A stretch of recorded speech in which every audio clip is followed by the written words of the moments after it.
رمضان المبارک کی بابرکت گھڑیوں میں جمعۃ الوداع کی برکتیں ہم سب حاصل کر رہے ہیں۔ اللہ تبارک و تعالی امت مسلمہ کا بیڑا پار فرمائے۔ امت مسلمہ کو جو درپیش مسائل ہیں اللہ غیب سے امداد فرمائے۔ بڑے بڑے فتنے اٹھ رہے ہیں، آئی حدیثوں میں جس کی خبر وہی زمانہ تو آ رہا ہے۔ زمین بھی تیور بدل رہی ہے، فلک بھی آنکھیں دکھا رہا ہے۔ بہت سارے فتنے ہیں، اللہ ہمیں ہر فتنے سے محفوظ فرما کر صراط مستقیم نصیب فرمائے۔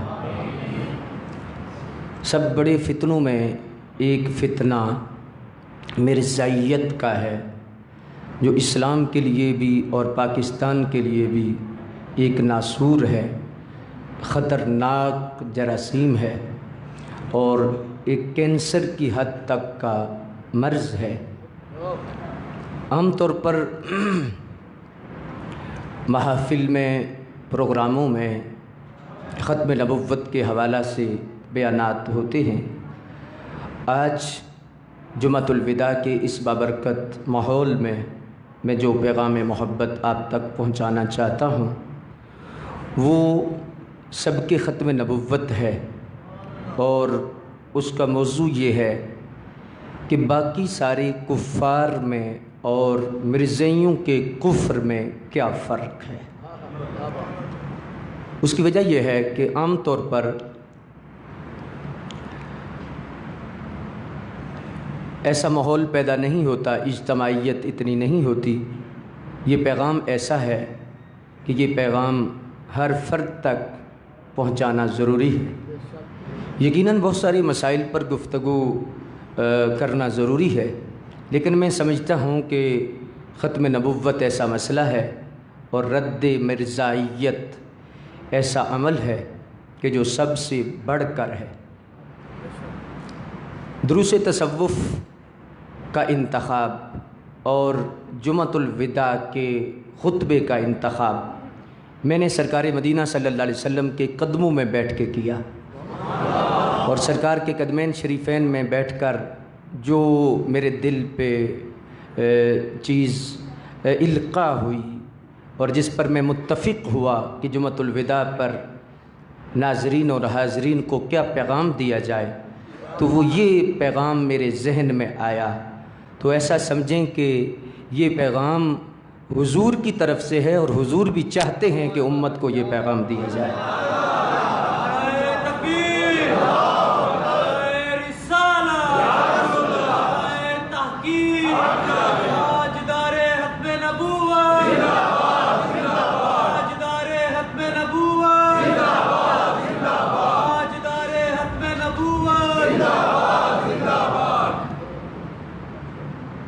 حضور کی ختم نبوت کو قرآن شریف کا ہر لفظ بیان کرتا ہے۔ قرآن شریف کا ہر حرف ختم نبوت پہ پہرا دیتا ہے۔ حضور کا نام ختم نبوت کو ظاہر کرتا ہے۔ 1400 سال میں یعنی 1,24,000 پیغمبر ہیں، آدم علیہ السلام سے لے کر عیسیٰ علیہ السلام تک جتنے نبی ہیں، کسی نبی کا نام محمد نہیں۔ حضور کا نام محمد ہے اور احمد ہے، صدقے یا رسول اللہ صلی اللہ علیہ وآلہ وسلم، اور یہ حمد سے مشتق ہے، اس سے یہ حمد کو ظاہر کرتا ہے۔ آدم علیہ السلام کا نام حمد کو ظاہر نہیں کرتا۔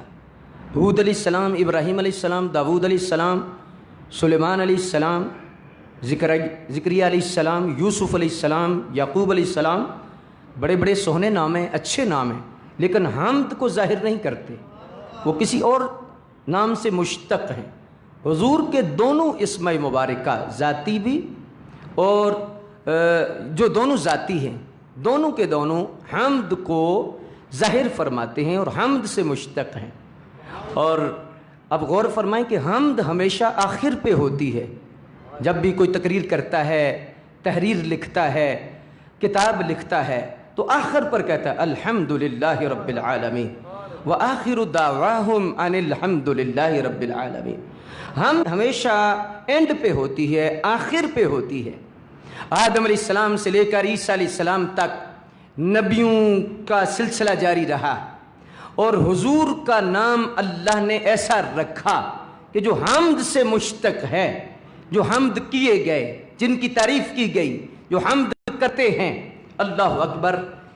کیا ظاہر ہوا کہ نام ہی بتا رہا ہے حضور آخری نبی بن کے آئے ہیں۔ حمد آخر پہ ہوتی ہے، اور آخر پر حمد کا ہونا اس بات کی دلیل ہے، اللہ اکبر، سرکار کے نام شریف میں کہ حضور آخری نبی ہے۔ نبی کریم صلی اللہ علیہ وسلم نے جو آخری خطبات دیے، وہ ویسے تو سرکار کا ہر جملہ، ہر لفظ نور ہے، رحمت ہے، برکت ہے، اور سرکار کے ہر لفظ میں رحمت ہے، لیکن زندگی کی جو اینڈ میں سرکار نے جو خطبات دیے، ان میں بخاری شریف میں نبی کریم صلی اللہ علیہ وسلم کی وہ فرامین کے مفہوم موجود ہیں کہ سرکار دو عالم علیہ السلام نے صحابہ کو فرمایا، اکٹھا کر کے فرمایا، بھئی اب مجھے تم سے شرک کا ڈر نہیں۔ حضور خطبہ ختم نبوت دینا چاہتے ہیں، اپنی نبوت کے اختتام کا، اینڈ کا، کہ میں ختم نبوت کا تاج پہن کے آیا ہوں، وہ خطبہ دینا چاہتے ہیں، لیکن آپ کا آج انداز اور ہے۔ انداز کیا ہے؟ فرمایا، صحابہ میں نے جو تم پر پیغام پہنچایا ہے، جو نور دیا ہے، اور جو تمہیں میں نے برکت دی ہے، فرمایا اتنا کچھ دے دیا ہے کہ اب یہ میری امت شرک نہیں کرے گی، یہ مجھے ڈر نہیں، اللہ تخافوا من بعدی، فرمایا کہ یہ مجھے ڈر نہیں اپنے بعد کہ اللہ تشرکو، تم شرک کرو گے، شرک کرنے کا مجھے ڈر نہیں۔ ہاں، وہن کا مرض تمہیں آئے گا، دنیا داری آ جائے گی، دل میں دنیا بس جائے گی، دنیا کو قبلہ کعبہ سمجھنے لگو گے، دنیا کی ہرس لالچ یہ آ جائے گی، لیکن جو عقیدے کا مسئلہ ہے شرک کے حوالہ سے، فرمایا قطعاً میری امت میں شرک کا مجھے خوف نہیں ہے، شرک نہیں آ سکتا۔ اب حضور کا کلام شریف تو مکمل ہو گیا، لیکن اس میں کیا حکمتوں کے سمندر ہیں، کیا راز ہیں اور کیا حقیقتیں ہیں۔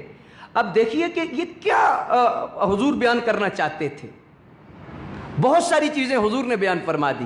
ایک تو میرے نبی صلی اللہ علیہ وسلم قیامت تک نگاہ رکھ رہے ہیں، حضور دیکھ رہے ہیں، سرکار امت کے سینوں کو دیکھ رہے ہیں، سرکار اپنے امت کے دل کے اندر جو دل دھڑک رہا ہے، جو دماغ ہے، اس پر بھی میرے نبی کی ہر ذہن پر نظر ہے کہ مجھے یہ ڈر نہیں کہ یہ امت شرک کرے گی، نہ، ایسا نہیں ہو سکتا۔ ایک تو سرکار کے علم پاک کا آپ اندازہ لگائیں، سرکار کی نگاہ پاک کا آپ اندازہ لگائیں، اور دوسرا اس میں بہت بڑا راز یہ تھا کہ پہلی امتوں میں جب شرک ہوتا تو چونکہ نبوت کا دروازہ بند نہیں ہوا تھا، نبوت کا دروازہ بند نہ ہونے کی وجہ سے جب امتوں میں شرک ہوتا پھر آگے نیا نبی آ جاتا، نبوت کا سلسلہ جاری تھا، شرک ہوتا اور پھر آگے نیا نبی آ جاتا۔ بلکہ موسیٰ علیہ السلام کے دور حیات میں آپ کو پتا ہے کہ آپ 40 دن امت سے دور ہوئے، لیکن 40 دن کے بعد انہوں نے بچھڑے کی پوجا شروع کر دی، شرک شروع کر دیا، انہوں نے 40 سال بھی نہیں نکالے، اور یہ امت کا سیرا ہے 1400 سال کے بعد بھی حضور کی ختم نبوت پہ پہرا دے رہے ہیں۔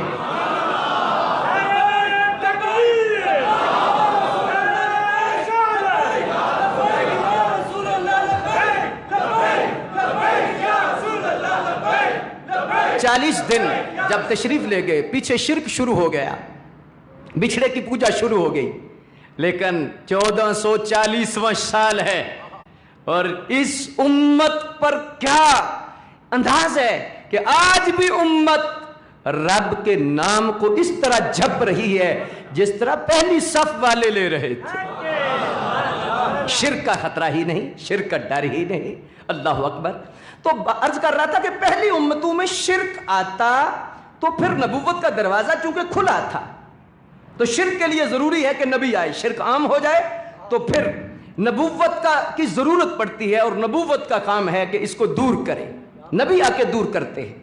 تو نبوت کا دروازہ کھلا ہوا تھا تو شرک ہوتا تو نبی آ جاتے۔ جب میرے اور آپ کے سونے نبی پاک صلی اللہ علیہ وسلم کے سر اقدس پر رب نے ختم نبوت کا تاج سجا کے بھیجا، اور سرکار دو عالم علیہ السلام نے آ کے امت کو توحید کے جام پلائے، تو جب تشریف لے جانے لگے تو فرمایا اب میں نے تمہیں اتنا نواز دیا ہے، اتنا منور کر دیا ہے، اتنا تم میں نے نور دے دیا ہے کہ اب قیامت تک شرک کا مجھے ڈر نہیں، شرک نہیں ہوگا۔ یا رسول اللہ وجہ کیا ہے؟ فرمایا وجہ ختم نبوت ہے۔ کیوں؟ نبوت کا دروازہ بند کر دیا گیا ہے۔ کیوں؟ اس لیے قیامت تک نہ شرک ہوگا اور نہ نیا نبی آئے گا۔ اگر شرک ہو تو پھر تو ضرورت ہے کہ نبی آئے، تو لہٰذا مجھے امت میں شرک کا ڈر نہیں کہ امت شرک نہیں کرے گی، امت شرک نہیں کر سکتی۔ میں اسلام آباد کے اندر بھی ایک علماء کنونشن میں بہت سارے علماء مکاتب فکر کے بیٹھے تھے، تو میں نے ہاتھ باندھ کے گزارش کی کہ آج جو امت مسلمہ پر شرک کے فتوے گھڑے جا رہے ہیں کہ بندہ کھڑا ہے تو شرک ہو گیا ہے، بیٹھا ہے تو شرک ہو گیا ہے، شرک اتنا عام نہیں۔ عام ہوتا تو سرکار کہتے کہ مجھے بڑا ڈر ہے شرک کا، کہ ایک وقت آئے گا کہ شرک پھیل جائے گا، شرک ہو جائے گا، لیکن سرکار نے پکی مہر لگا دی۔ سرکار نے اپنی زبان اقدس سے فرمایا مجھے ڈر نہیں کہ تم میں شرک ہوگا۔ پتا چلا کہ یہ شرک عام چیز نہیں اور کہ ہاں عام ہو جائے، یہ نہیں ہوگا۔ تو میں نے گزارش کی کہ جو لوگ ان کا وتیرہ یہ ہے کہ جو شرک کی رٹ لگاتے ہیں، انہیں غور کرنا چاہیے کہ شرک کا فتویٰ دینا امت پر کہ مشرک ہو چکی ہے تو یہ مرزائیوں کو فائدہ ہے۔ جب یہ فتویٰ دیا جائے کہ امت میں شرک عام ہو گیا ہے کہ 80% لوگ ہیں جو ہاتھ چومتے ہیں، انگوٹھے چومتے ہیں، قبرستان جاتے ہیں، دعائیں مانگتے ہیں، اصحال ثواب کے قائل ہیں، نداء یا رسول اللہ کے قائل ہیں، توسل کے قائل ہیں، اللہ تبرک کے قائل ہیں، 80% امت ہے۔ اگر ان کو شرک کا فتویٰ دے کر مشرک بتایا جائے تو پھر اس سے ظاہر ہوگا کہ امت اجتماعی طور پر شرک کا شکار ہو چکی ہے۔ تو جب شرک کا شکار ہو چکی ہے تو پھر نبوت کی ضرورت ہے۔ ختم نبوت کا مسئلہ جو ہے وہ صحیح نہیں ہے، حضور آخری نبی نہیں ہے، اب نبوت کی ضرورت ہے۔ اگر شرک آ گیا ہے تو سرکار نے اسی لیے تو فرمایا تھا کہ میرے بعد شرک نہیں ہوگا، کیونکہ نبی نہیں آ سکتا۔ تو لہٰذا مہربانی فرمائیں شرک کے فتوے نہ لیں، یہ مرزائیوں کو فائدہ جاتا ہے۔ مرزائی کہتے ہیں جب شرک ہو گیا ہے تو نبی کی ضرورت ہے، نبی کی ضرورت ہے تو ہم قادیانی لے آئے ہیں نبی۔ تو اس لیے یہ بڑی بریک بات ہے۔ میں جمعۃ الوداع کے اس خوبصورت ماحول میں یہ پیغام آپ سے ذہنوں تک پہنچانا چاہتا ہوں کہ سب سے بڑا ظلم یہ آج امت سے ہو رہا ہے کہ شرک کے فتوے دیے جا رہے ہیں۔ یہ بھی ایک طرح مرزائیوں کا تحفظ ہے۔ مرزائیوں کے ساتھ گٹ مٹ کا اثر لگتا ہے ہمیں کہ امت کو اجتماعی طور پر مشرک قرار دیا جائے۔ اللہ کے نبی صلی اللہ علیہ وسلم نے 1400 سال پہلے فرما دیا شرک نہیں کرے گی، اور ہمارا نبی پاک کی زبان کے متعلق یقین ہے ساڈے نبی دی زبان ساڈے واسطے قرآن، کسے اور دا بیان چنگا لگتا ہی نہیں۔ تو نبی پاک صلی اللہ علیہ وسلم نے جب فرما دیا تو اب شرک نہیں ہو سکتا۔ ہمارا تو کلمہ ایسا ہے جو ختم نبوت کو ظاہر کر رہا ہے۔ ہم کلمہ پڑھتے ہیں تو ہمیں ختم نبوت کی چس آتی ہے، ہمیں عقیدہ ختم نبوت پر پہرا یاد آتا ہے۔ جب ہم کلمہ پڑھتے ہیں تو ہمیں ختم نبوت کی خوشبو آتی ہے۔ کیا کہ ہم جب ترجمے پہ غور کرتے ہیں تو ایسے ہی محسوس کرتے ہیں میرے نبی تو میرے سامنے موجود ہے۔ نبی پاک صلی اللہ علیہ وسلم کا کلمہ ہم جب پڑھتے ہیں تو کلمہ پڑھ کر ہم ترجمے پہ غور کریں تو کیا ترجمہ بنتا ہے؟ اللہ کے سوا کوئی معبود نہیں، محمد اللہ کے رسول ہیں، ابھی بھی ہیں، ابھی بھی ہیں، یہ نہیں تھے، ہیں، اب بھی ہیں، دل میں ہیں، جان میں ہیں، روح میں ہیں۔ وہ تو ہمیں نظر آ رہے ہیں، ہم تو دیکھ رہے ہیں۔ بلکہ شیخ محقق عبدالحق محدث دہلوی نے قول فیصل نقل فرمایا یہ امت کا وہ فرد جلیل ہے، وہ مرد مجاہد ہے کہ جنہیں 72 مرتبہ جاگتے نبی پاک صلی اللہ علیہ وسلم کا دیدار ہے۔ علامہ عبدالحق محدث دہلوی اور علامہ جلال الدین سیوطی، اللہ اکبر۔ شیخ محقق عبدالحق محدث دہلوی آپ فرماتے ہیں کہ جب بندہ نماز میں تشہد پڑھے اور پڑھے السلام علیکہ ایہا النبی پڑھے تو فرمایا اس وقت تک اس بندے کی نماز نہیں ہوگی جب تک وہ اپنے آپ کو نبی پاک کے روبرو تصور نہ کرے۔ اس وقت تک اسے نماز کی روح میسر نہیں آ سکتی کہ بندہ تصور کرے السلام علیکہ، اور علیہ کا صیغہ حاضر مخاطب اور قریب کا صیغہ ہے، قریب کا صیغہ ہے، حاضر کا صیغہ ہے السلام علیکہ۔ اگر کہا جائے تو غیب کے لیے کہا جائے تو اور صیغہ ہے، لیکن حاضر کے لیے کہا جائے تو اور صیغہ السلام علیکم، السلام علیکہ، آپ پر سلام، آپ پر سلام، آپ پر سلام، موجود بھی ہیں، قریب بھی ہیں۔ تو نماز کے اندر یہ جملہ بتا رہا ہے السلام علیکہ، ہم بے شک دور ہوں، نبی پاک دور نہیں ہیں، نبی پاک قریب ہیں، حبیب ہیں، نبی پاک ہم سے دور نہیں ہو سکتے۔ اور یہاں پر بہت بڑا مسئلہ اشارے میں حل کرنا چاہوں گا اور آپ کو لطف بھی آئے گا کہ نماز کے اندر تشہد کی حالت میں خاص عبادت ہے اللہ کی، خاص حاضری ہے رب کی، مومن کی معراج ہے، اس خاص حاضری میں بھی نبی پاک پر سلام جائز ہے، تو سلام پھیرنے کے بعد یا نبی سلام علیکہ کیا جائز نہیں ہو سکتا؟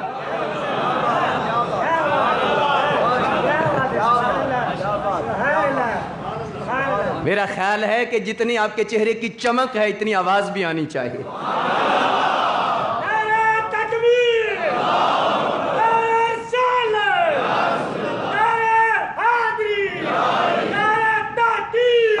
السلام علیکہ ایھا النبی، اے نبی پاک صلی اللہ علیہ وسلم آپ پر سلام ہو، اس کا یہ ترجمہ تشہد میں بنتا ہے۔ اور جب بعد میں بندہ کھڑا ہو کے پڑھے یا نبی سلام علیکہ، اس کا بھی یہ ترجمہ بنتا ہے۔ تو جب نماز میں جائز ہے تو بعد میں بدرجہ اولا جائز ہے۔ اللہ اکبر۔ اور سلام تو ایسی، درود تو ایسی سوغات ہے کہ قیامت تک حق والوں کی پہچان ہے، نبی پاک صلی اللہ علیہ وسلم کی سنت والوں کی پہچان ہے، اور نبی پاک صلی اللہ علیہ وسلم کی امت کی پہچان ہے کہ جو لوگ اہل حق ہوں گے ان کی پہچان ہی ہے کہ وہ نبی پاک صلی اللہ علیہ وسلم پر درود و سلام کثرت سے پڑھنے والے ہیں۔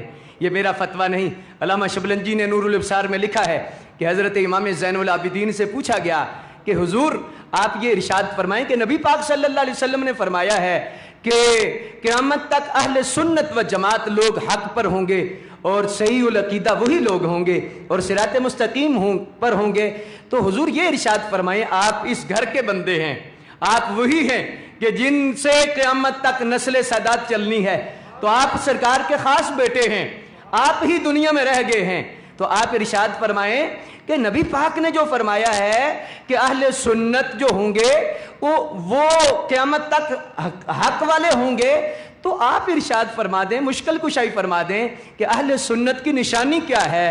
تو میرے امام زین العابدین نے کیا فرمایا؟ آپ نے فرمایا من علامات اہل السنہ کثرت الصلاۃ علی رسول کریم، کہ اہل سنت کی نشانی ہے کہ وہ کثرت سے اپنے نبی پہ درود و سلام پڑھنے والے ہوں۔ درود و سلام پڑھنا یہ اہل حق کی نشانی ہے۔ تو میں عرض کر رہا ہوں کہ ہم جب نماز میں پڑھتے ہیں، نماز میں السلام علیکہ ایھا النبی پڑھتے ہیں، تو ہمیں تو ختم نبوت کا مزہ آتا ہے، ہمارے تو حضور ہیں۔ یہ تھے والا جو چکر ہے اور جو میلاد شریف کا انکار ہے، جو خوشی کا انکار ہے، اصل میں بیماری تھے والی ہے، غم والی بیماری تھے والی بیماری ہے۔ جہاں عقیدہ ہے والا ہے وہاں غم کا کوئی تعلق نہیں، وہاں پر یہ بیماری نہیں ہے، بیماری وہی ہے۔ یہاں تھے والا نظریہ ہے، ہم تو کلمے میں بھی پڑھتے ہیں محمد اللہ کے رسول تھے، نہیں محمد اللہ کے رسول، تو جب ہیں تو نئے نبی کی ضرورت ہی نہیں، وہ ہیں۔ تو لہذا شرک کا فتویٰ دینا مرزائیوں کو فائدہ دینا ہے۔ تو میں نے یہ 3 دلیلیں آپ کے سامنے رکھی ہیں ختم نبوت کے حوالہ سے۔ یہ تو ایک بنیاد تھی جو میں نے آپ کے سامنے رکھی۔ مرزائی کے کفر میں شک کوئی نہیں، بلکہ شک کرنے والے کے کفر میں بھی شک کوئی نہیں۔ جو مرزائی کے بارے میں نرم رویہ رکھے کہ وہ کفر نہیں، انسان ہے، چلو خیر ہے، یہ ہے وہ ہے، وہ بندہ بھی دائرہ اسلام سے خارج ہو جاتا ہے۔ یہ اتنا نازک مسئلہ ہے۔ بلکہ امام اعظم ابو حنیفہ کا وہ مشہور فتویٰ آپ فرماتے ہیں جو بندہ ختم نبوت کا دعویٰ کرے اور کوئی بندہ اس سے دلیل مانگے کہ تو نبی ہے تو تیرے پاس کوئی معجزہ ہے؟ نبی تو معجزے لے کے آتے ہیں، کیا تیرے پاس کوئی معجزہ ہے؟ تو امام صاحب فرماتے ہیں دلیل مانگتے ہی مانگنے والا کافر ہو جائے گا۔ دلیل مانگ نہیں سکتے، کیوں؟ یہ متفق فیصلہ ہے، ذرا خیال بھی نہیں آ سکتا، نبی آ ہی نہیں سکتا، حضور آخری نبی ہیں، بس خیال بھی نہیں آ سکتا، حضور کے بعد نبی کوئی نہیں۔ تو اس لیے مقتدر سامعین حضرات، یہ مسئلہ ختم نبوت پر میں نے اس لیے تمہید باندھی ہے۔ اب جو پیغام ہے ضروری طور پر میں جو دینا چاہتا ہوں، اور وہ یہ دینا چاہتا ہوں کہ عام طور پر معاشرے میں ایک سوال اٹھتا ہے، اور سوال یہ اٹھتا ہے کہ جب یہودی بھی کافر ہے، عیسائی بھی کافر ہے، سکھ بھی کافر ہے، بہت سارے کافر ایسے ہیں جو ہمارے اندر رہ رہے ہیں، تو تم ان کفار پر اتنا زور نہیں دیتے؟ چلو مان لیا مرزئی کافر ہے، تم مرزئی کو بڑا رگڑا دیتے ہو، مرزئی کے کفر پہ بڑا زور دیتے ہو، تو تمہیں چاہیے کہ تم ہندو پر بھی اس طرح کی ہی زور دو، سکھ پر بھی، عیسائی پر بھی۔ ان کافروں میں کیا فرق ہے اور اس کے کفر میں کیا فرق ہے؟ زمین و آسمان میں جتنا فرق ہے اتنا فرق ہے یہودی کے کفر میں اور مرزئی کے کفر میں۔ یہودی کا کفر چھوٹا ہے، ہندو کا کفر چھوٹا ہے، عیسائی کا کفر چھوٹا ہے، مرزئی کا کفر اتنا ہی بڑا ہے جتنا زمین سے آسمان اوپر۔ میں آپ کے سامنے دلیل رکھنا چاہتا ہوں، اور یہ آپ نے اگر 95% ذہن حاضر رکھ کے سنا ہے تو اب 110% ذہن شریف کو حاضر رکھیں۔ یہ پیغام گنبد خضرا ہے، گنبد خضرا کے فیضان کی بات ہے۔ شریعت مطہرہ میں شراب بیچنا حرام ہے، شراب خریدنا حرام ہے، شراب کا کاروبار حرام ہے۔ جو بندہ شراب بیچتا ہے، خریدتا ہے، کافر ہے، یہ اس کا اپنا مذہب ہے، لیکن شراب بیچنے پر جب وہ ریڑھی لگاتا ہے یا دکان لگاتا ہے تو سامنے ایک بینر چسپاں کرتا ہے، بینر لگاتا ہے کہ یہ شراب ہے۔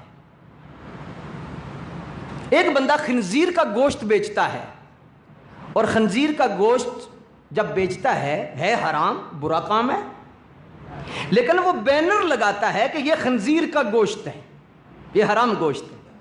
عام بندہ جو سادہ سا ہے، مسلمان ہے، اسے ہو سکتا ہے وضو کے فرض بھی پورے نہ آتے ہوں، غسل کی ترتیب بھی صحیح نہ آتی ہو، لیکن وہ سن کر ہی اسے گھن آئے گی، خنزیر کا گوشت سن کر، شراب سن کر اسے بدبو آئے گی، نفرت کرے گا۔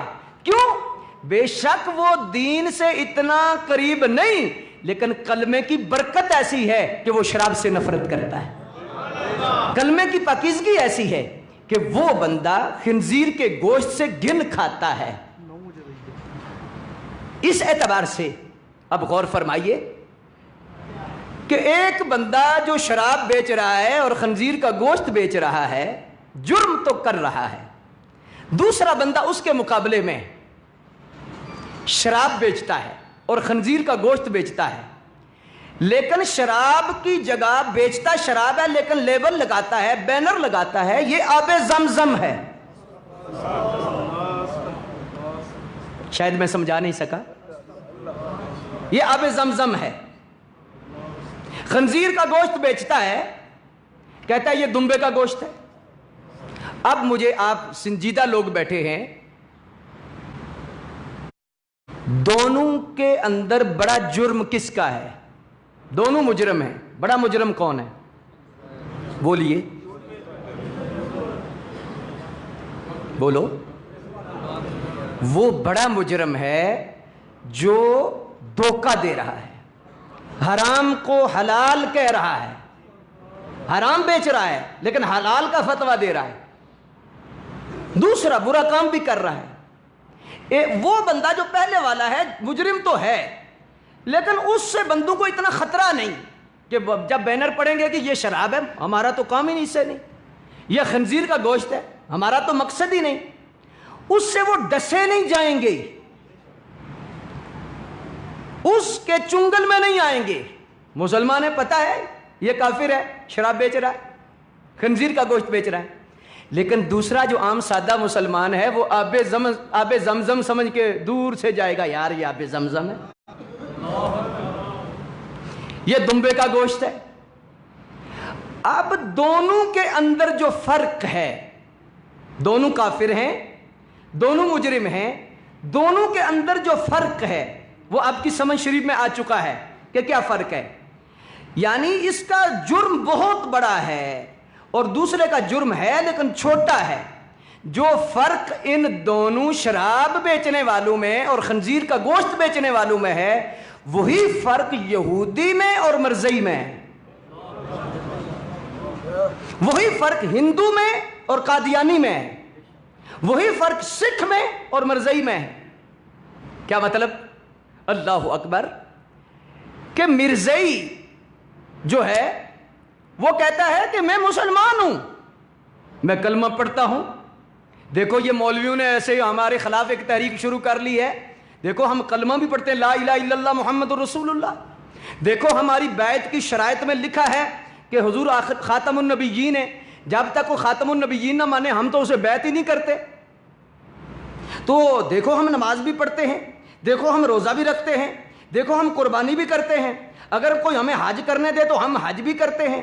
یہ بس مولویوں نے ہمیں مسئلہ بنایا ہوا ہے، اصل میں تو ہم بھی اسی طرح ہیں، آپ کی طرح ہی کلمہ پڑھتے ہیں، آپ کی طرح ہی مسلمان ہیں، آپ کی طرح ہی یہ سارا کچھ ہے. یہ کہتے ہیں. اب سکھ، عیسائی، یہودی اس لیے خطرناک نہیں کہ وہ کھلے کافر ہیں، عام بندے کو اتنا خطرہ نہیں، پتہ ہے یہ کافر ہے، لیکن یہ کافر ہونے کے باوجود اپنے کفر کو اسلام کہہ رہا ہے، کفر کو جو ہے وہ دین کہہ رہا ہے، اور ایک حرام کو حلال کہہ رہا ہے. آپ اب اندازہ لگا چکے ہوں گے کہ مرزئی کے کفر میں اور یہودی کے اور سکھ اور عیسائی دیگر کفار میں کیا فرق ہے. اللہ اکبر. میں ایک اور چھوٹی سی مثال آپ کے سامنے رکھنا چاہتا ہوں. داؤد علیہ السلام کے بیٹے ہیں سلیمان علیہ السلام، اللہ کے نبی ہیں، بڑے پیارے نبی ہیں. آپ کو اللہ نے حکومت دی، ہوا پر حکومت دی، جنات پر حکومت دی، حشرات پر حکومت دی، پرندوں پر حکومت دی. آپ کھلی کچہری لگایا کرتے تھے. ایک دن آپ نے کچہری لگائی، ایک فاختہ آ گئی اور فاختہ نے عرض کی حضور میرے ساتھ بڑی زیادتی ہوئی ہے کہ فلاں بندہ جو بیٹھا ہے آپ کے دربار میں، اس نے میرے بچے کو مار دیا ہے، آپ مہربانی فرمائیں اس کا بدلہ لے، میرے بچے کو اس نے مارا ہے. طلب کیا، بھئی ہاں کیوں مارا ہے؟ کہا عرض کی آپ کی شریعت میں شکار جائز ہے، میں نے شکار کیا ہے. آپ نے فرمایا بھئی فاختہ کو مخاطب ہو کر، بھئی یہ بات تو ٹھیک کہہ رہا ہے کہ شکار جائز ہے. عرض کی حضور مسئلہ شکار کا نہیں، آپ کی شریعت میں یہ بھی پابندی ہے کہ شکاری جب شکار کرے تو شکاری کا لباس بھی پہنے.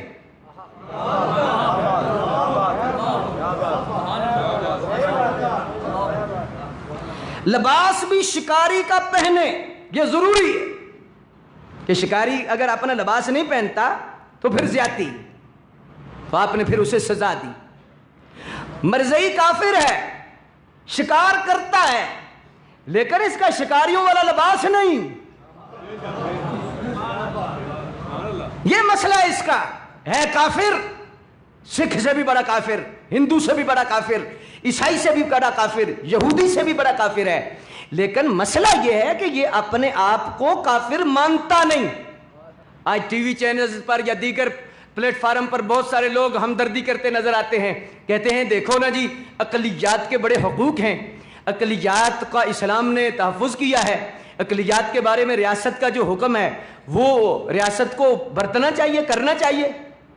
بھئی مسئلہ یہ نہیں، سمجھ میں فرق ہے. فرق یہ ہے کہ اقلیت اگر وہ اپنے آپ کو تسلیم کر لے تو پھر تو جھگڑا ختم ہو گیا. بولو، پھر تو جھگڑا ہی کوئی نہیں.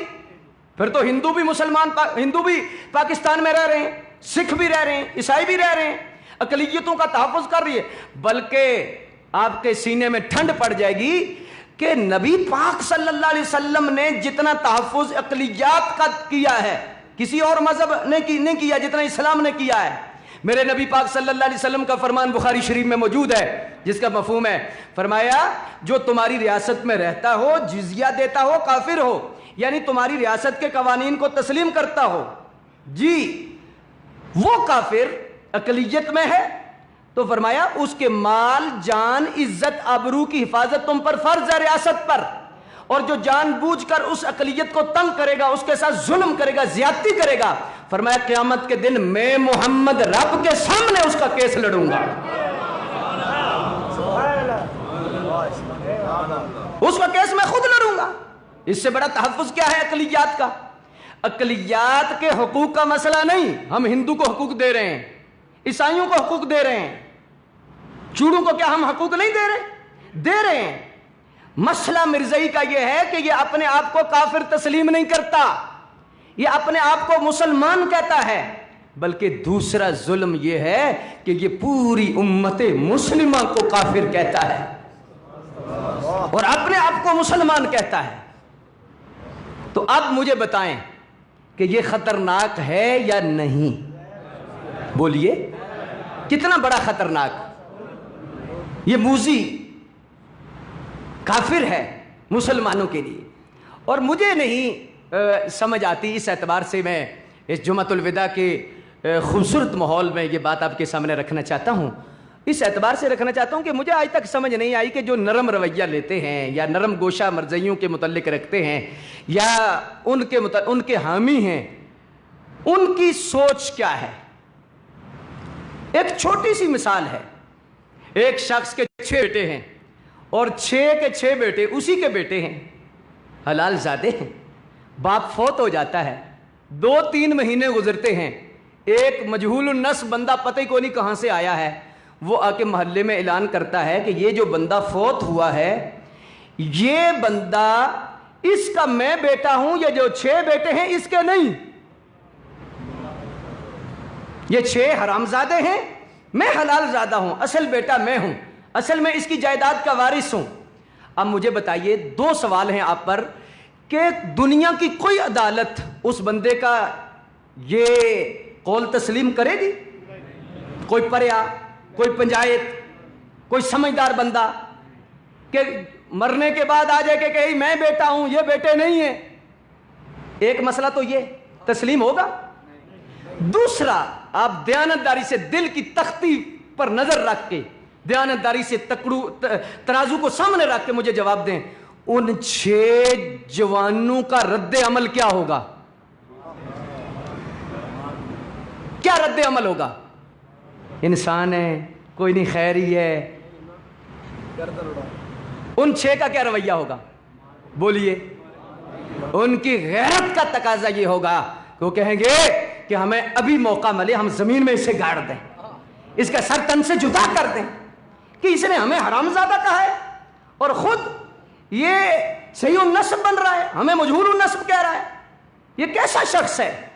دل کرے گا ابھی ان کا سر جدا کر دیں۔ ان کا یہ حق بنتا ہے یا نہیں؟ ان کی غیرت کا تقاضا ہے یا نہیں؟ بالکل اسی طرح 1400 سال امت متفق ہے کہ نبی ہمارے باپ ہیں، ہم نبی کی روحانی اولاد ہیں، نبی پاک کی ازواج ہماری مائیں ہیں، ہم نبی کے روحانی بیٹے ہیں، ہم سرکار کی اولاد ہیں۔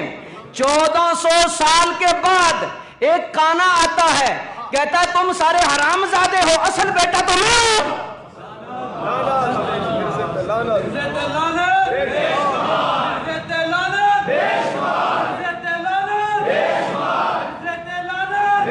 پوری دنیا پر یہ پیغام آن ایئر جا رہا ہے، لائیو جا رہا ہے۔ خدا کی قسم ہم مسجد میں بیٹھے ہیں، ہم نفرت نہیں پھیلا رہے، ہم اپنے اسلام کا تحفظ کر رہے ہیں، ہم اپنے ایمان کا تحفظ کر رہے ہیں۔ یہ ہمارا تقاضا ہے کہ ایک بندہ 1400 سال امت متفق ہے، نبی کی اولاد ہے، اور کتنی بڑی زیادتی ہے کہ وہ کہہ رہا ہے کہ یہ نبی پاک کی اولاد ہی نہیں، اصل تو میں ہوں، یہ سارے حرامزادے۔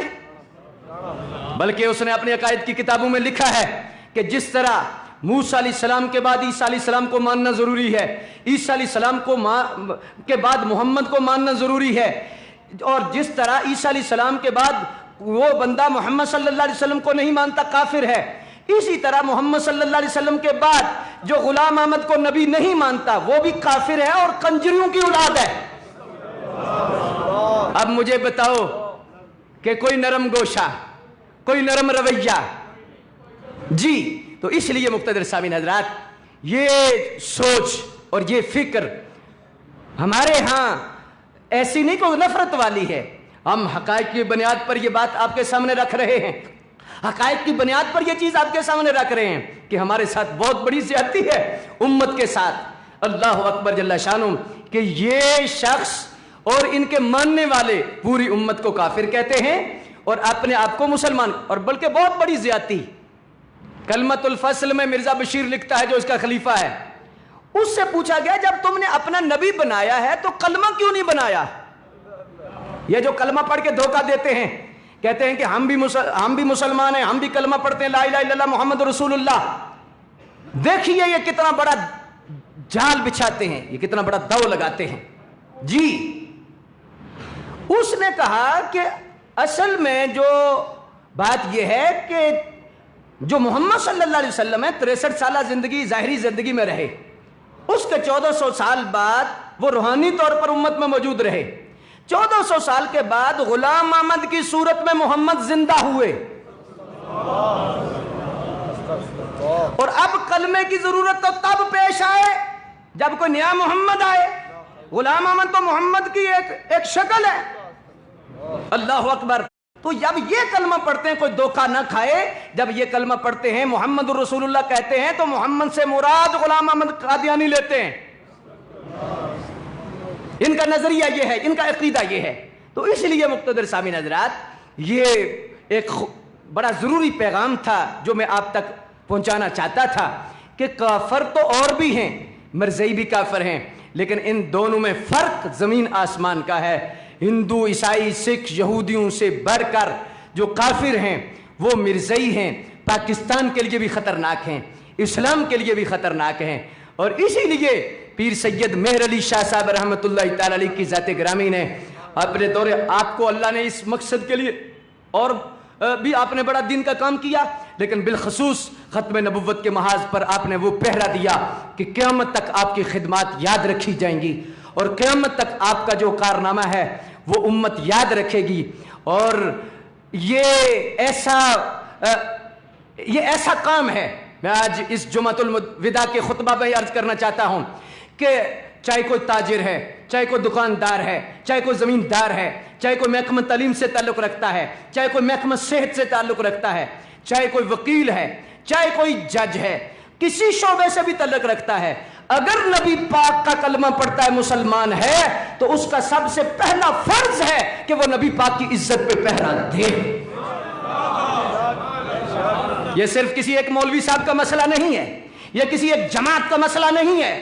ختم نبوت کا تحفظ، ختم نبوت پر پہرا، مرزائیوں کا بائیکاٹ کرنا، مرزائیوں کا ناکہ بند کرنا، یہ کسی ایک مولوی کا کام نہیں ہے، یہ کسی ایک پیر صاحب کا کام نہیں ہے. جس نے بھی نبی پاک کا کلمہ پڑھا ہے، نبی پاک چاہتے ہیں کہ میرا امتی مرزائیوں کے مقابلے میں کھڑا ہو جائے. اور ہر بندے کا یہ نعرہ ہونا چاہیے، تاجدار ختم نبوت، تاجدار ختم نبوت، تاجدار ختم نبوت. میں سمجھتا ہوں کہ آپ کا جو جذبہ ہے دیدنی ہے، اور یہ جذبہ بڑا اچھا جذبہ ہے، لیکن اس جذبے کو میں بڑھاتے ہوئے جو لوگ اگر خدا نخواستہ کوئی سستی کر رہا ہے ہاتھ اٹھانے میں یا آواز لگانے میں، تو اس کے لیے یہ میں بات کرنا چاہتا ہوں. ہمارے بزرگ لکھتے ہیں نبی پاک صلی اللہ علیہ وسلم کی ختم نبوت کے لیے اور سرکار کی عزت کے لیے جو بندہ صرف ہاتھ ہی بلند کرے مرتے دم تک اسے فالج نہیں ہونا. تاجدار ختم نبوت، تاجدار ختم نبوت، تاجدار ختم نبوت، تاجدار ختم نبوت. آج ہم نے جمعۃ الوداع پر یہ عہد کرنا ہے نبی پاک صلی اللہ علیہ وسلم سے، یا رسول اللہ صلی اللہ علیہ وسلم ہم آپ کے امتی ہیں، اور جب تک جسم میں جان ہے ختم نبوت پہ قربان ہے.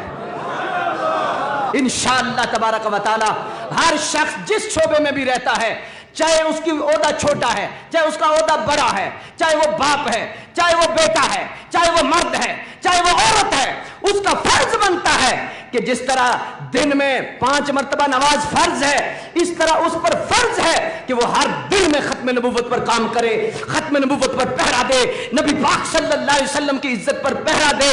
اور خدا کی قسم میں تو یہ کہتا ہوں کہ نماز دن میں 5 مرتبہ فرض ہے، روزے سال کے بعد فرض ہیں اور ان میں بھی گنجائش ہے، حج سال کے بعد فرض ہے وہ بھی صاحب نصاب پر، زکوٰۃ بھی سال کے بعد فرض ہے وہ بھی صاحب نصاب پر، زکوٰۃ کا مسئلہ بھی اور ہے، حج کا مسئلہ بھی اور ہے، جی نماز کا مسئلہ بھی اور ہے۔ وہ فرائض ہیں، کچھ سال کے بعد ہیں، کچھ دن کے بعد ہیں۔ نبی پاک کی عزت اور ختم نبوت پر پہرا دینا ہر سانس میں فرض ہے۔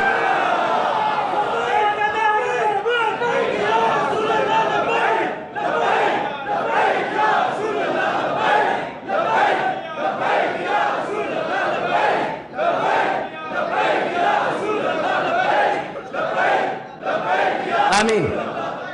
آج جمعۃ الوداع پر گنبد خضرا شریف کا تصور کرتے ہوئے، سرکار کی بارگاہ اور جالیوں کا تصور کرتے ہوئے عرض کریں یا رسول اللہ جو پیچھے کمی ہو گئی وہ ہو گئی، لیکن آئندہ ہم کسی حوالہ سے بھی سستی کا شکار نہیں ہوں گے اور ہم ہر حوالہ سے روزہ رکھ کر جمعۃ الوداع کے اس خوبصورت ماحول میں آپ سے عہد کرتے ہیں یا رسول اللہ آپ سے ساری زندگی وفا کریں گے، آپ کی غلامی اختیار کریں گے، حلال و حرام میں تمیز کریں گے، 5 وقت کی نماز پڑھیں گے اور آپ کی امت ہونے کا حق ادا کریں گے اور بالخصوص آپ کی عزت پہ پہرا دیں گے اور مرتے دم تک بھی۔ بلکہ ہمارے تو بزرگ کہتے ہیں کہ جب بندے کو قبر میں رکھا جائے گا اور فرشتے آئیں گے تو عشق تو یہ کہتا ہے، فرشتے جب پوچھیں گے کہ یہ کون ہے تو اس وقت عاشق کہے گا تمہیں نہیں پتا تاجدار ختم نبوت، تاجدار ختم نبوت، تاجدار ختم نبوت۔